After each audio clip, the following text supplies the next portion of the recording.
प्रकाश हा नेहमी सरळ जातो आणि प्रयोग करून दाखवणार आहे. प्रकाश हा सरळ रेषेत जातो, त्याला कोणताही गुणधर्म आढळल्याने ते प्रकाश पसरतो. आता हे पेन्सिल घातले की हे वाकडं दिसतं पेन्सिल, आणि इथनं लेझर मारलं की इथनं समोर दिसतो.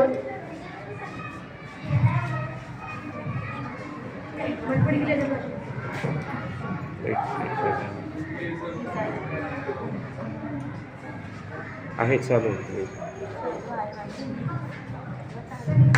मग याच्यात काय तर गुणधर्म आढळल्यामुळे सगळीकडे पसरतं. ज्याला त्याला काही आढळत नाही ना, तर सरळ रेषेत जातो.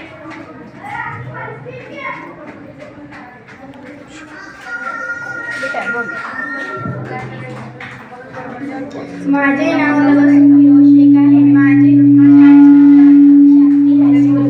मी इयत्ता 8वी व मला शिकत आहे. नैसर्गिक दर्शकांची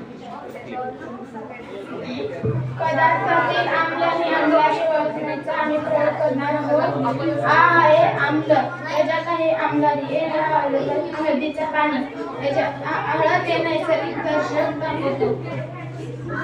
आता आम्ही हळद आणि आम्लारी एकत्र आले की रंग बदलतो, लाल किंवा केशरी होऊ शकतो. आम्लारी म्हणजे कशाचं पाणी आहे? निर्मा. हे आम्ल काय आहे?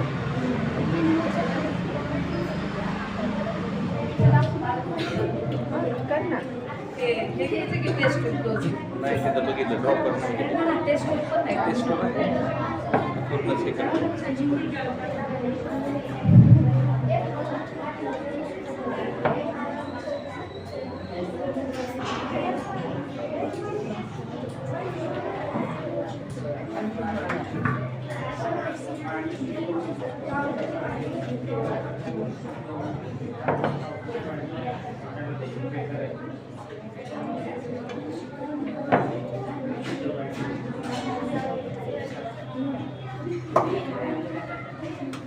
काय झालं? त्याच्यामध्ये आमदार होतं म्हणजे कलर बदलला. म्हणजे सगळ्या विद्यार्थ्यांना एका वेळी माहिती मिळते.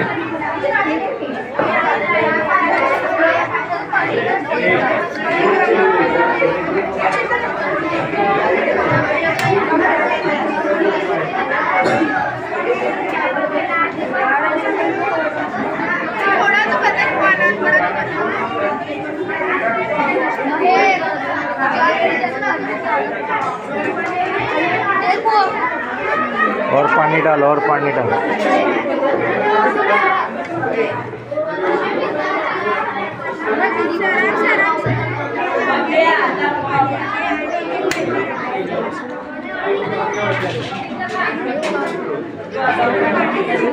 उगा निकाल के बेटा, और एक बार उगा निकाल के बेटा, एक और.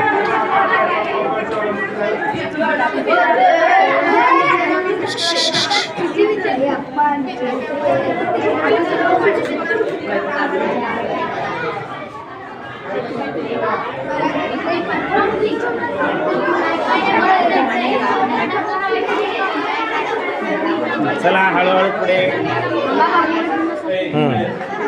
हो रहा है, हो रहा है.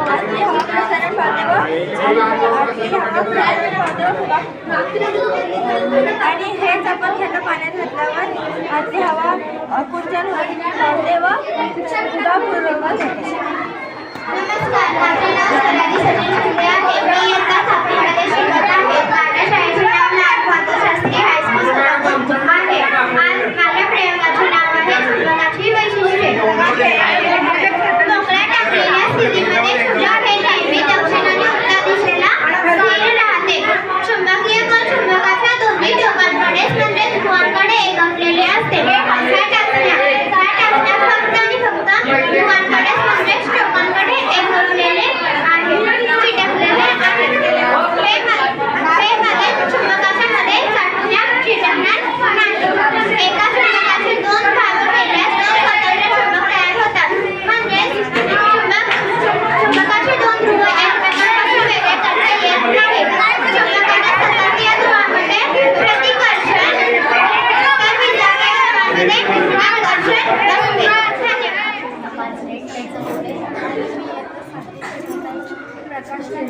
प्रकाशाने जातो.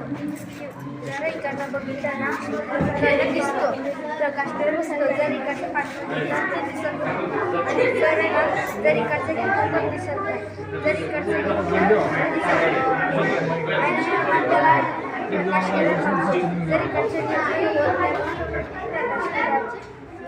प्रकाश केला सरळ रेषेत जातो.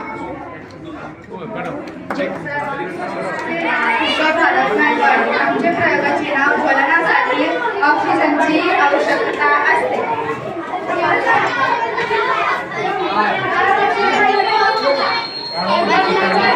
काय फरक जाणवला सर तुम्हाला? यात जेवढं ऑक्सिजन होतं ते मेणबत्ती जाळण्यासाठी वापरली आणि यातलं ऑक्सिजन संपल्यावर मेणबत्ती दिसली. परत हवेच्या दाबामुळे पाणी वाढलं. नमस्कार.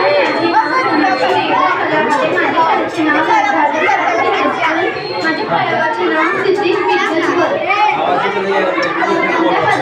स्थिती